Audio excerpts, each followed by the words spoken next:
नमस्कार सभी को। हम पढ़ रहे हैं साखिया कक्षा 9वीं में। साखिया पढ़ रहे हैं कबीरदास जी की लिखी हुई रचनाएं। इससे पहले हम 2 वीडियो में कबीरदास जी का परिचय पढ़ चुके हैं, पहले वीडियो में।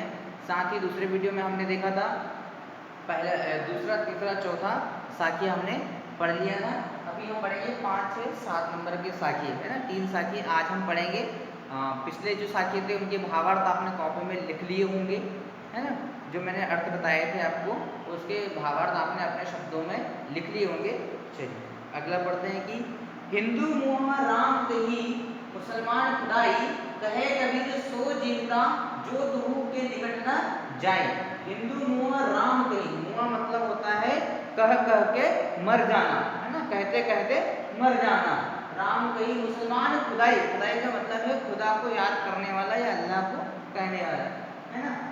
कहे कबीर सो जीवता, कहे कबीर मतलब कहे मतलब कहना, सो मतलब वह, है ना, जो दोनों के निकट न जाए। दोनों मतलब दोनों के निकट, है ना।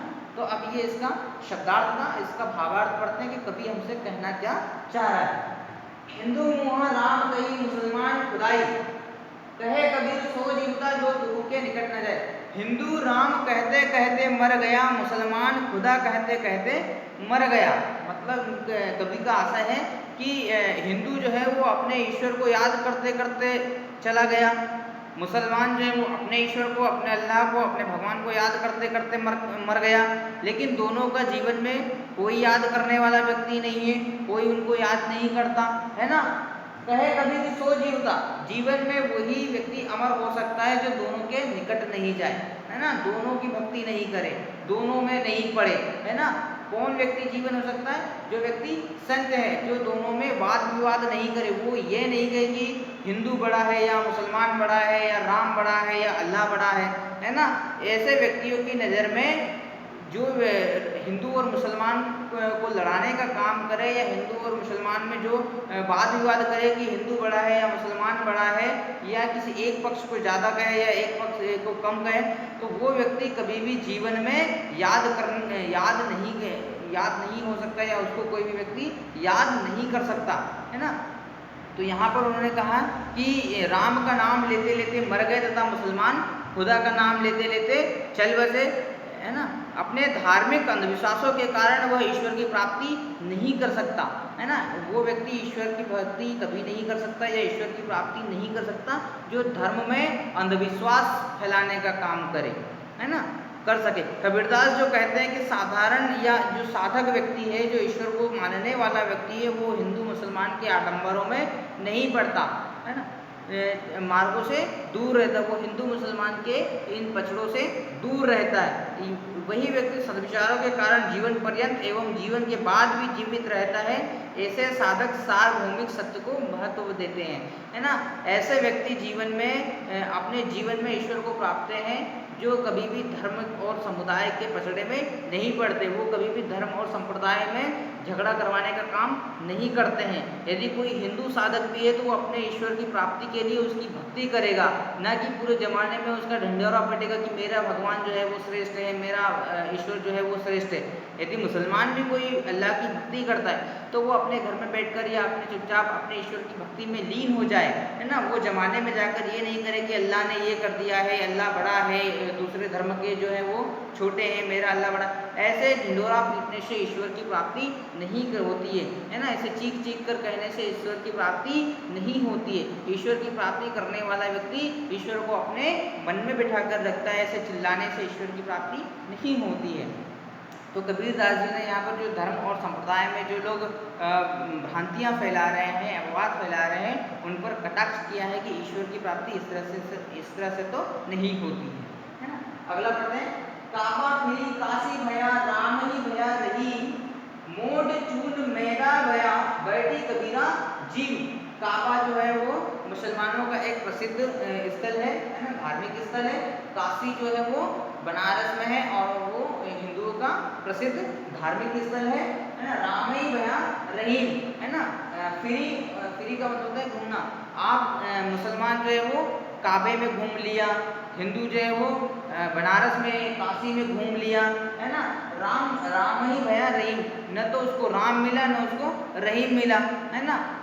काबा में जाने से उसको ईश्वर की प्राप्ति भी नहीं हुई, काशी में जाने से भी उसको ईश्वर की प्राप्ति नहीं हुई। मोट चूर्ण मैदा मया, है ना, मोट का मतलब है मोटा, है ना, चूर्ण मतलब अनाज, मैदा, मैदा एक बहुत बारीक सा आटा होता है, तो मोटे अनाज को पीस करके या बना करके पतला अनाज बन गया। बैठी कबीरा जी, है ना, उसको बैठ करके कबीरा खाता है ना। अब ये इसका शाब्दार्थ था, है ना। अब इसका भावार्थ देखते हैं। भावार्थ ईश्वर कवि हमसे कहना क्या चाह रहा है इस पंक्तियों के माध्यम से। जब मनुष्य धार्मिक भेदभाव से ऊपर उठ जाता है तब मुसलमानों के तीर्थ स्थल काबा और हिंदुओं के तीर्थ स्थल काशी के बीच कोई अंतर नहीं रहता। यदि व्यक्ति अपने धार्मिक भावनाओं से ऊपर उठ जाए, धार्मिक भावनाएं मतलब जो आडंबर हमने अपने हृदय में बना रखे हैं, है ना, धर्म के प्रति जो अंधविश्वास हमारे मन में है, धर्म के प्रति जो आडंबर हमारे पास है, यदि हम इन आडंबरों से दूर हो जाएं, हम इन अंधविश्वासों से दूर हो जाएं, तब हमें ईश्वर एक ही नजर आने लगता है ना।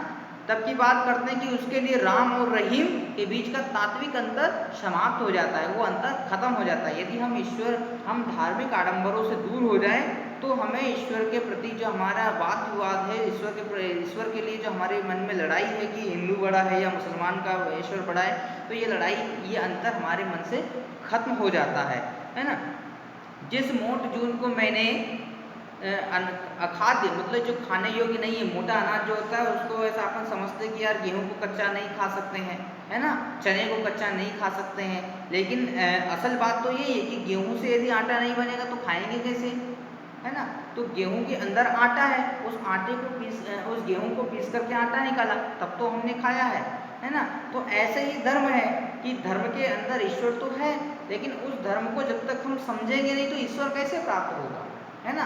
यदि हम उस धर्म को बिना समझे ही उसका दुष्प्रचार करने लग जाएंगे तो ईश्वर का अपमान होगा, हम ईश्वर का अपमान कर रहे हैं, है ना। तो यही बात उन्होंने तत्व ज्ञान कहने की कोशिश की है कि धर्मों का इस तरह से प्रचार करना सही नहीं है, दुष्प्रचार करना सही नहीं है ना। धर्म का प्रचार तो करना चाहिए लेकिन दुष्प्रचार नहीं करना चाहिए। बिना सोचे समझे हमें धर्म के बारे में उल्टा सीधा नहीं बोलना चाहिए।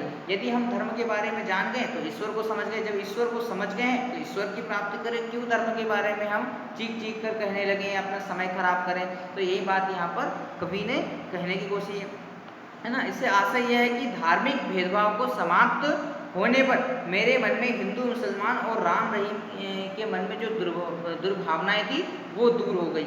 जब उन्होंने धर्म को समझ लिया, ईश्वर को समझ लिया, तो उन्होंने समझ लिया कि ये धर्म कोई चीज़ नहीं है, ईश्वर ही सबसे बड़ा है। चाहे वो राम हो चाहे वो रहीम, दोनों ही ईश्वर एक समान है, दोनों ही धर्म एक समान है।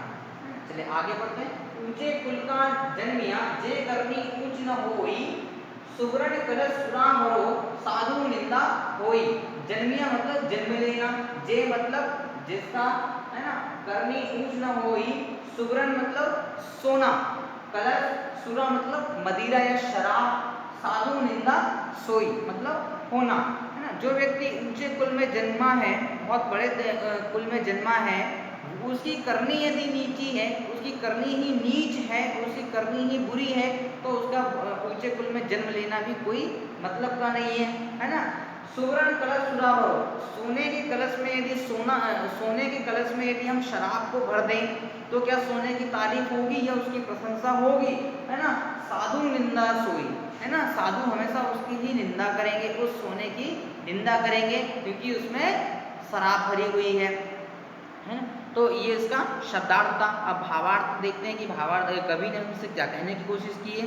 कबीरदास जी कहते हैं कि यदि मनुष्य उच्च कुल या उच्च जाति में जन्म लेकर भी अपने कर्मों को कर्म से ऊंचा न हो, नीच कर्म करे, तो वह मनुष्य कहलाने योग्य नहीं होता, है ना। कवि की दृष्टि में उच्च कुल का व्यक्ति या ऊंचा व्यक्ति वही है जिसके कर्म अच्छे हो, है ना।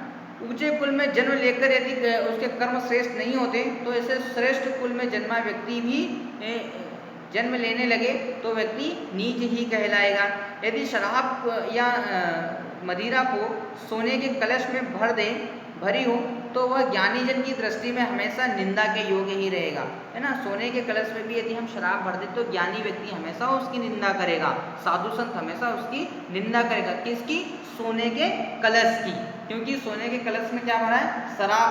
शराब को समाज के योग्य नहीं माना जाता है ना। क्यों नहीं माना जाता? क्योंकि शराब जो है नशा हो जाता, शराब से नशा आता है और नशे से फिर घर बर्बाद होते हैं, लड़ाइयाँ होने लग जाती हैं। तो शराब को समाज योग्य नहीं माना है ना, वह प्रशंसनीय नहीं हो सकता। इसी प्रकार मनुष्य अपने कर्मों से महान बनता है, उच्च कुल से जन्म लेने से नहीं बनता।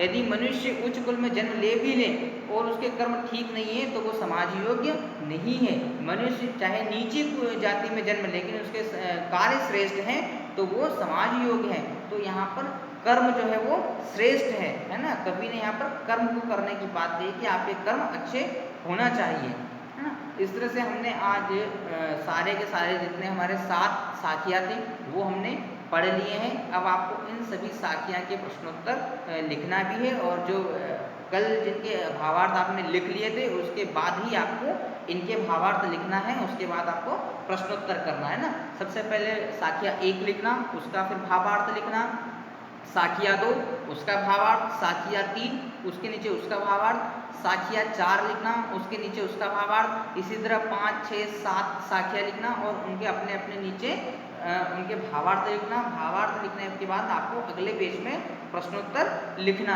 है ना। जितने भी आपके साखिया के प्रश्नोत्तर हैं वो साखिया के प्रश्नोत्तर आपको लिखना है ना। अब कल हम पढ़ेंगे शब्द, है ना। 2 शब्द हैं, उन शब्द को आप पढ़कर रखिएगा, फिर हम कल शब्द पढ़ेंगे। Thank you.